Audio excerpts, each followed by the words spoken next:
नाज़रीन, Indus public social forum Nawabshah तरफ़ां सरदार अब्दुल सत्तार कीरियो जे फ़र्ज़ंद शहज़ादा अब्दुल्ला कीरियो जी सालगिरह चाह हवेली रेस्टोरेंट सांगड़ रोड नवाबशाह में ताल के सदर निसार अहमद कीरियो जी सदारत में मल्हाई वई। उन मौके ते निसार कीरियो वर्करनि ऐं मीडिया सां ॻाल्हाईंदे चयो त शहज़ादा अब्दुल्ला कीरियो साहिब तालीम सेहत ते बहितरीन कम करे रहियो आहे। संदसि हर वक़्तु नौजवाननि खे पैगाम हूंदो आहे त तालीम खां सवाइ तरक्की मुमकिन नाहे।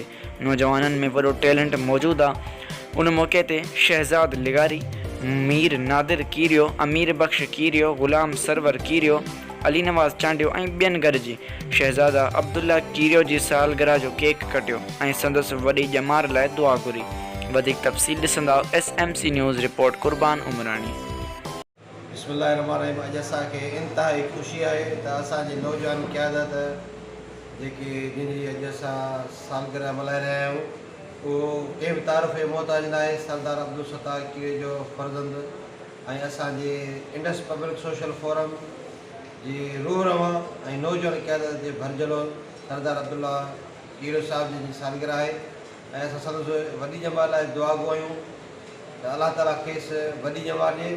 सालगिरह करण जो मक़सदु इहो ई हूंदो आहे त उनजे ज़िंदगीअ ते ऐं उन माण्हू जे लाइ खेसि भेटा पेश कजे ऐं संदसि जे वॾी ॼमात जे लाइ दुआऊं घुरिजनि त अलाह साईं उनखे पंहिंजो जेको कमु करे रहियो आहे।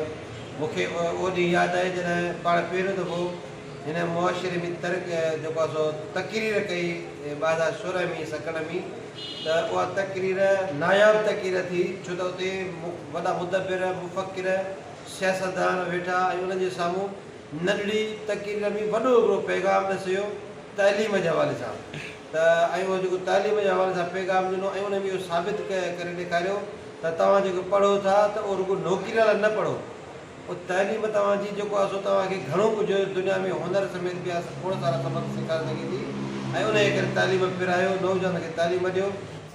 तलके नवाबशाह जे IPS तलके नवाबशाह जे तरफ़ां सरदार अब्दुल्ला साहिब जी सालगिरह पिया मल्हायूं।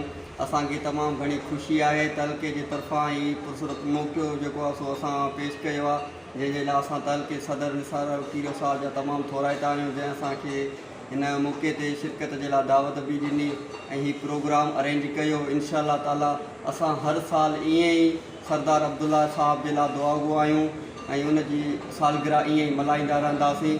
इंडस सोशल फोरम तलके नवाबशाह जे तरफ़ां तमामु घणी